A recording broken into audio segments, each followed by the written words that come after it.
وعناصر حماية المنشآت في مبنى المحافظة على خلفية اعتراضه على منعهم له بتصوير تقرير عن المنازل العشوائية وإجراء لقاء مع أحد المواطنين أمام المبنى.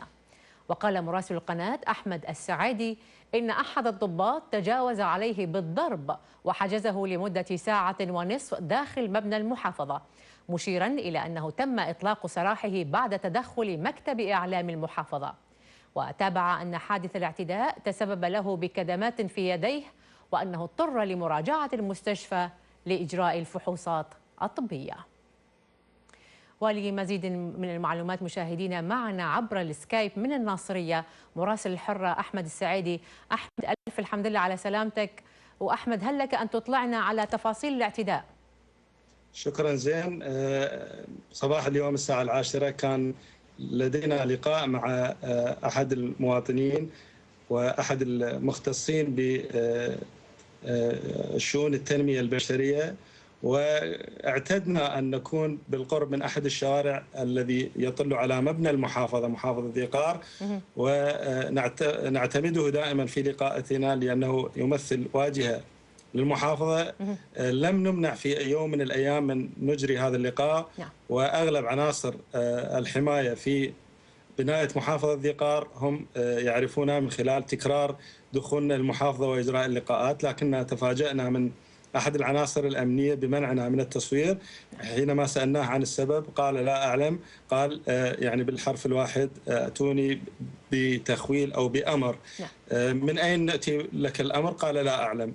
اتصلنا بالسيد مدير إعلام المحافظة، امتنع أن يتكلم مع السيد مدير إعلام المحافظة. بعد قليل حضر آمر السيطرة المشرفة على حماية المحافظة، يعني رجال حمايته ورجال الشرطة لم يتيحوا موقفا لكي نتفاهم على الموضوع. احتجزوا الكاميرا، احتجزوا المصور، احتجزوا مساعد المصور، وبالتالي أوصل الموضوع إلى عملية اعتداء وضرب وإهانة، وبالتالي سحب المستمسكات.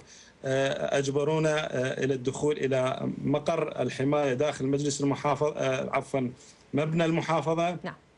ثم بالتالي حاولوا أن يعني بطريقة ابتزاز وضغط وإشعارنا بأننا يعني ارتكبنا مخالفة أو تجاوزنا عليهم. بالتالي وصلنا إلى مرحلة أنه نقبل بأن يتم تسوية الأمر، وبالفعل تم تسوية الأمر دون أن نعرف الأسباب الموجبة للمنع. طيب. يعني هل أن قناة الحرة هي من القنوات حينما ذكروا أن هناك أحمد موقف سلطات المحافظة من الاعتداء؟ يعني سلطات المحافظة كما تعلمين هناك فراغ شبه فراغ إداري. المحافظة يعني لا يتواجد بها المدراء التنفيذيين. اتصلوا بنا يعني أطراف من الحكومة المحلية، لكنهم طلبوا من عندنا أن نسوي الأمر أو نرفع الخبر من شريط الأخبار. الجهات الأمنية التي تتبع لها هؤلاء أفراد الحماية لحد الآن لم يتصلوا، لم يبينوا. هناك امتعاض كبير، طبعا هي ليست الحالة الأولى وليست الحالة الأخيرة، وهي إرهاصات يومية للعمل الإعلامي. نعم، كنت معنا عبر السكايب من الناصرية مراسل الحرة أحمد السعيدي، وألف الحمد لله على سلامتك مجددا وشكرا جزيلا لك. إذا مشاهدينا الكرام